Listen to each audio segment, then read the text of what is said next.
Hello, everyone. Welcome to this training on grant writing with confidence. I am Dr. Kendra Robinson, and I am here to share with you 5 key tips to make sure that you have the basics, the meat of a grant proposal, and you feel confident that you have all the information that you need within that proposal.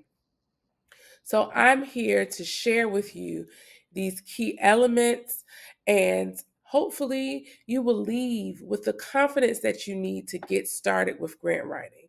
We just want you to leave with these basic templates so that you can use this over and over again. And this is something that you can start now, even before you even find or identify the proposal that you want to write. So take heed, ask questions, let's have some fun. This is going to be quick, simple, and make sure you ask any questions. So, the 5 key steps. Here are the 5 key steps. So, we're going to go through each of them. But the first step is making sure that you identify a need. You have to start with a strong needs section. When I say start with a strong needs section, it's not necessarily saying, hey, I don't have money. Please give me money because I need it. When I say you need to have a strong needs section, you need to make sure that you have a statement of need that addresses whatever your project is. So, first, you want to identify what it is that you're trying to get funding for. If you're trying to get funding for an after school program, if you're trying to get funding for an animal shelter, if you're trying to get funding for a homeless shelter, if you're trying to get funding for a food bank, what is the need that your program or your project addresses?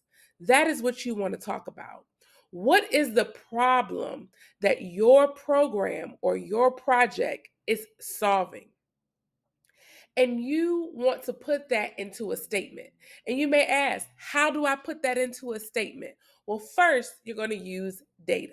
You're going to use data plus real life stories to put that together. So let's use food insecurities, for example.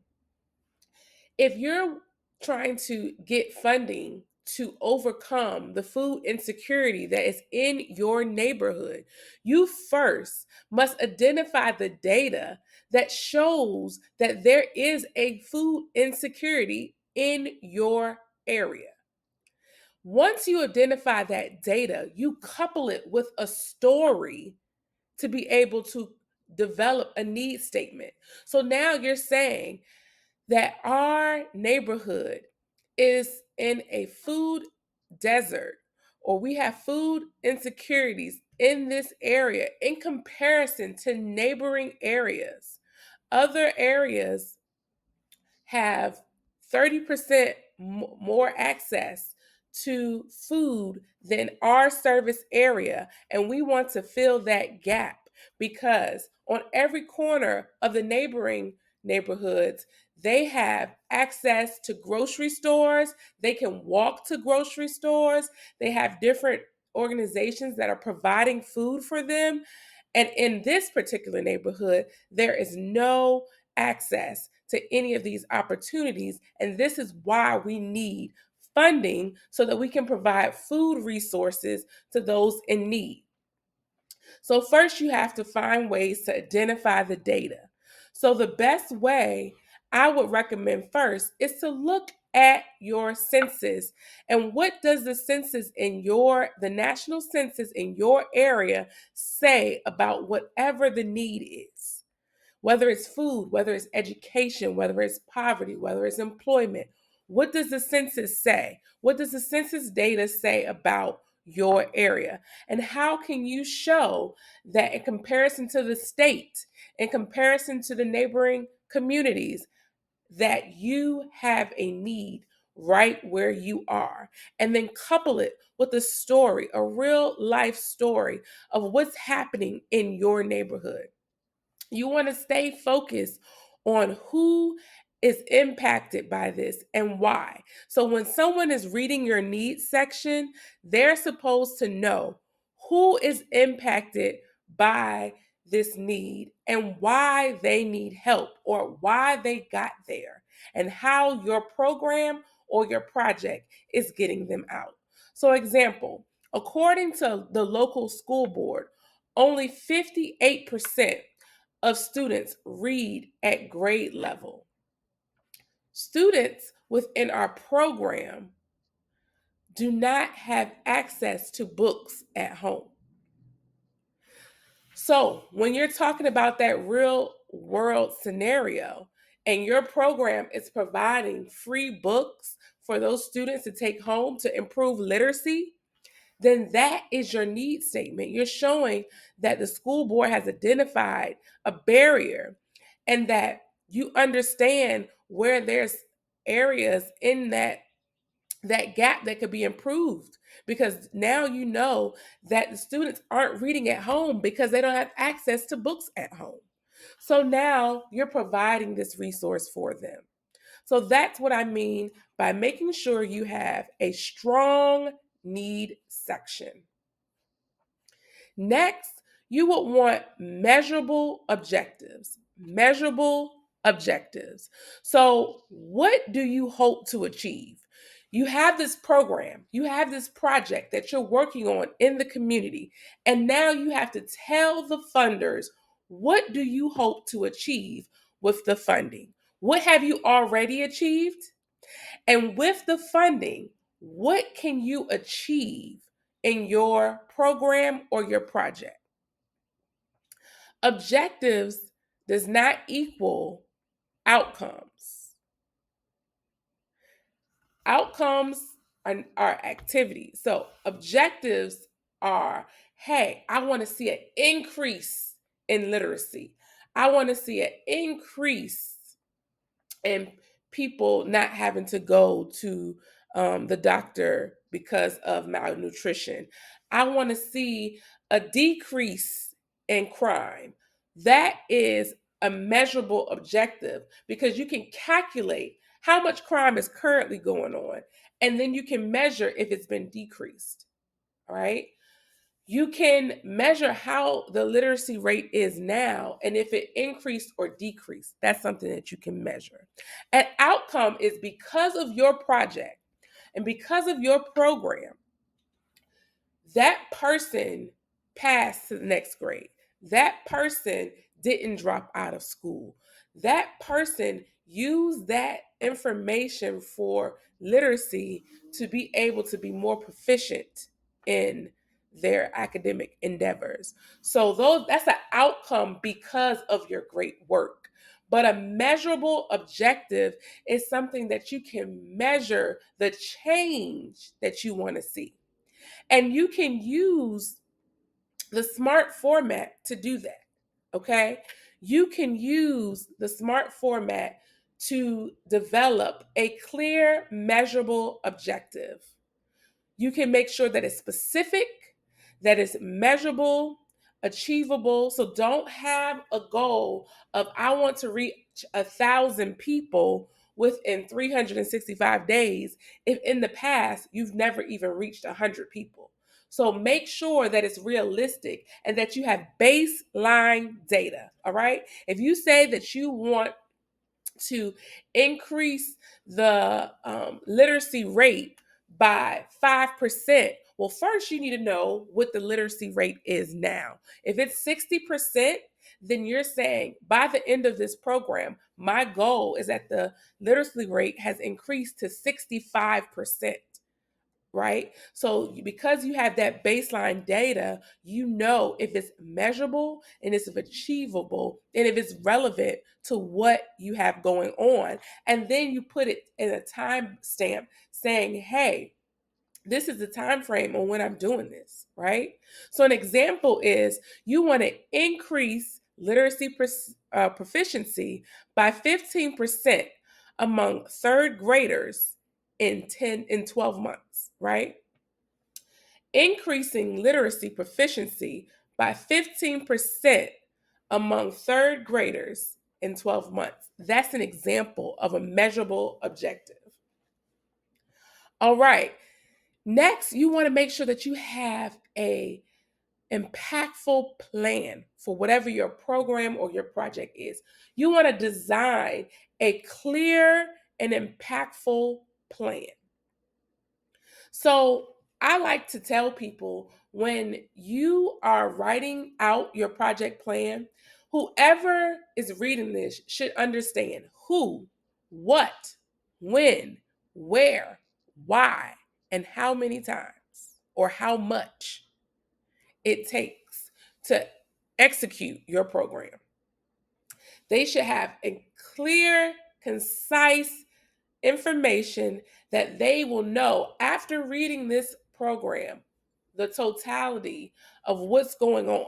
They will know what activities will be implemented by you, if you have any partners, who's going to be collaborating with you to implement these activities, who will do the work. Is it going to be volunteers? Is it going to be staff members? Is it going to be community partners, contractors? And when and where will it happen? Is it going to be in the fall? Is it going to be cohorts? Is it going to be year round? Is it going to be inside churches, inside schools, inside your own facility?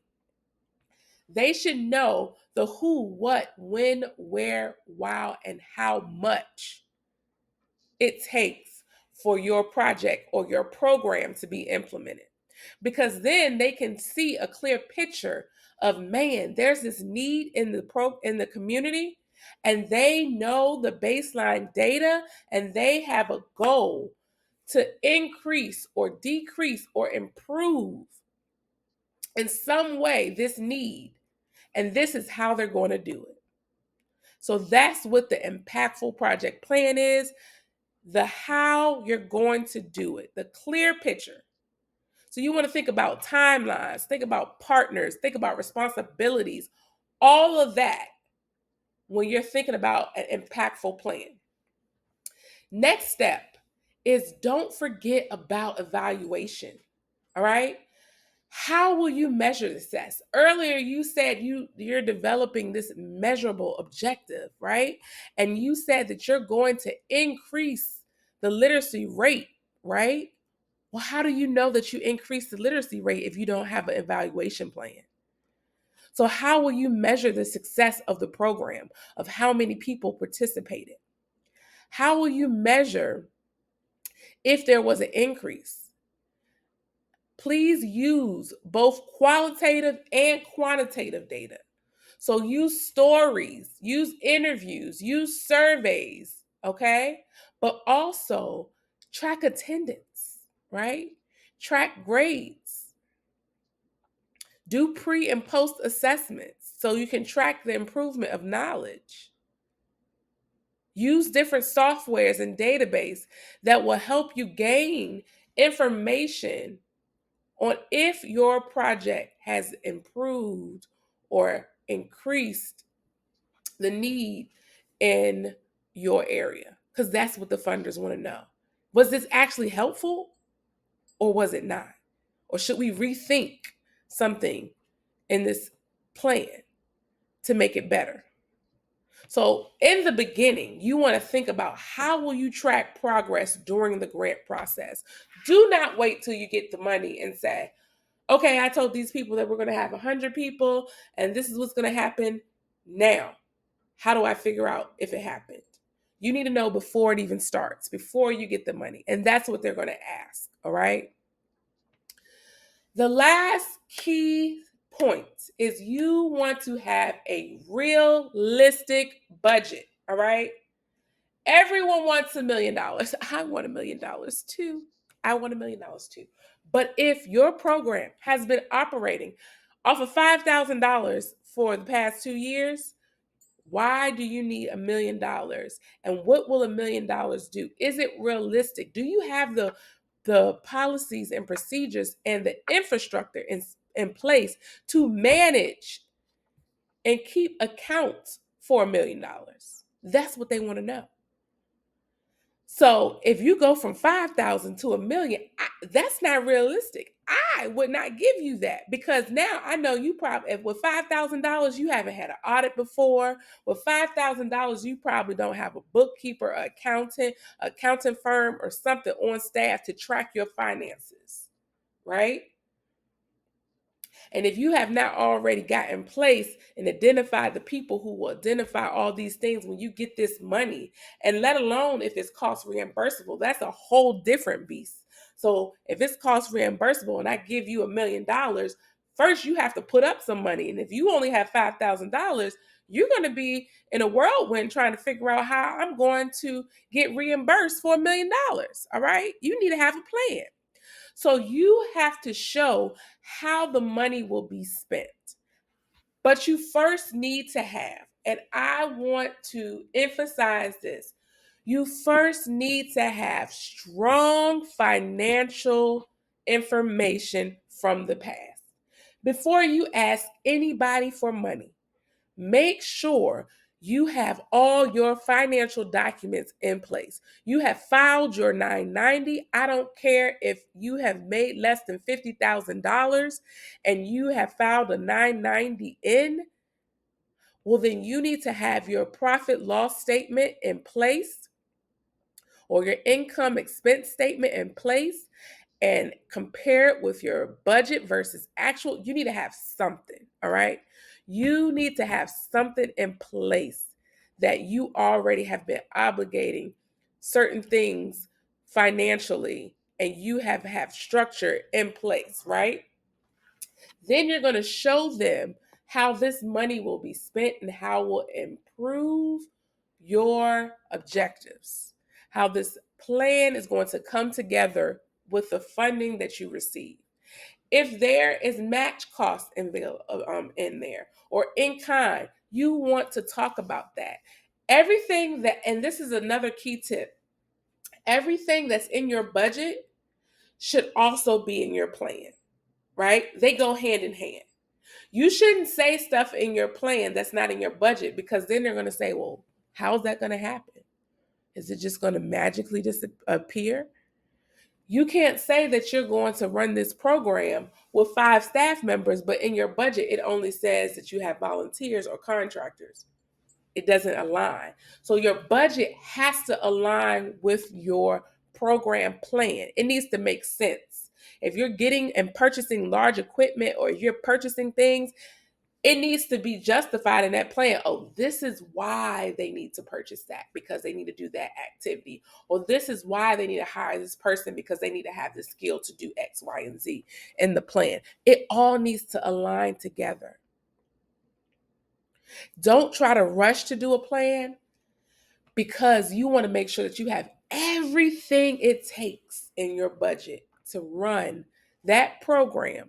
And sometimes you sit down and you forget, like, man, I'm so used to the internet just coming out every month. I forgot to put the internet bill up there. I forgot that we use the phone. I forgot that I have to travel back and forth and I can put the government mileage reimbursement prices in here.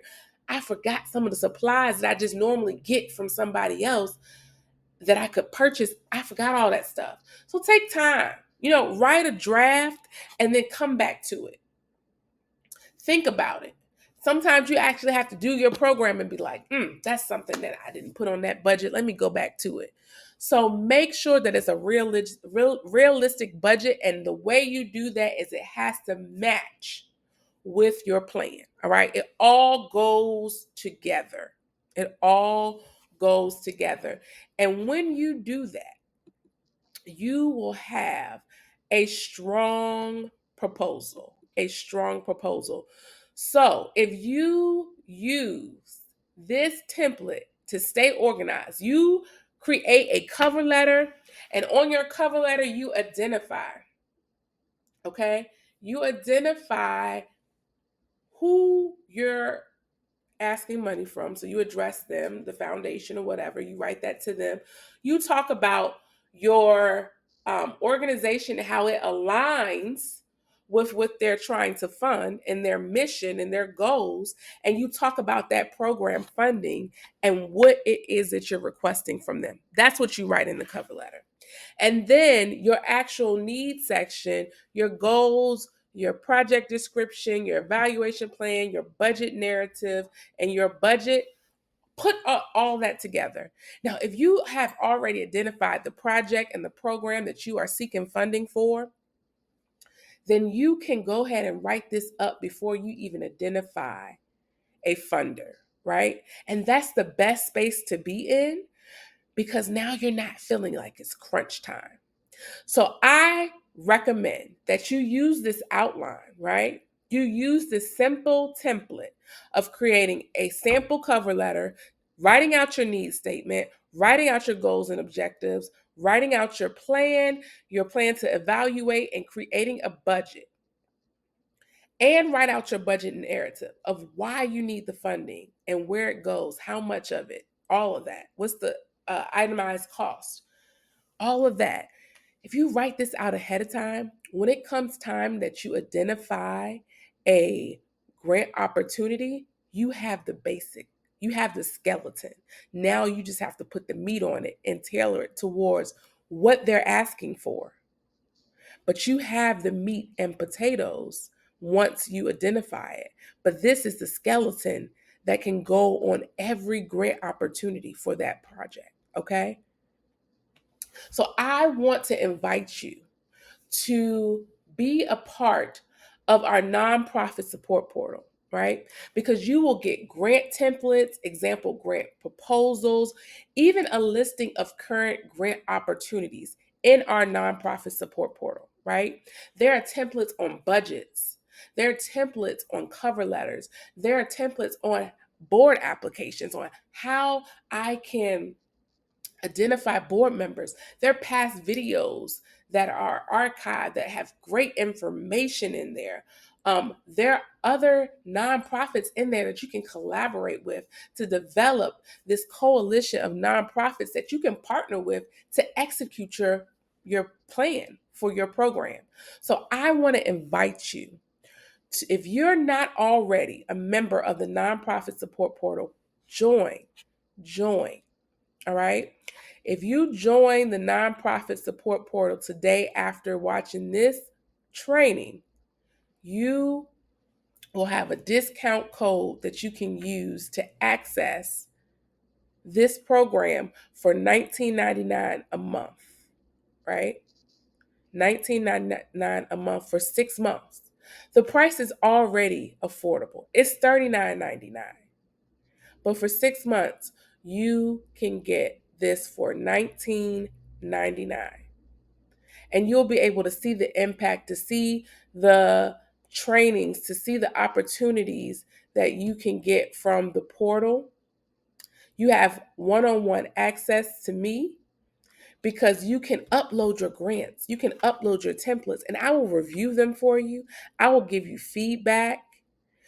You can ask questions in the community. Other nonprofits can give you feedback.